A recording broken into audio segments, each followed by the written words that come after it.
you're fine. I'm okay. Aujourd'hui, j'aimerais voir avec toi qu'est-ce que c'est que ce génitif en anglais. On l'a déjà un peu aperçu en cours quand on avait parlé de la famille. Le génitif en anglais, ça va te permettre de parler de quelque chose que quelqu'un possède. Par exemple, la maison de John.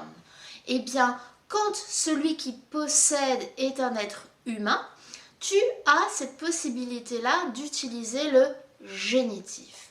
Le génitif, c'est un apostrophe S que tu vas placer entre celui qui possède et l'objet, la chose qu'il possède. Par exemple, si tu veux parler de la voiture de ton père, tu vas plutôt dire My dad, apostrophe S, car, my dad's car, plutôt que the car of my dad. Ça, tu ne le diras pas. La chambre de ma sœur, my sister's bedroom. Ensuite, à toi de voir, à toi de continuer. Essaye de te rappeler aussi que cet apostrophe S n'est pas du tout le verbe être. Fais bien la différence entre apostrophe S, le génitif, apostrophe S, le verbe être.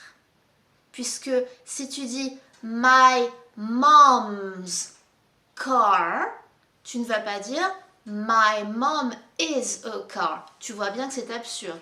Donc, essaye vraiment de te poser les bonnes questions quand tu vas lire un texte, par exemple, cet apostrophe S-là, à quoi correspond-il?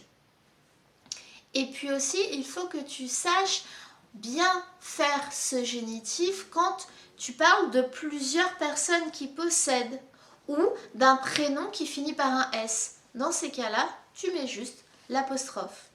Voilà, c'est tout. Bye!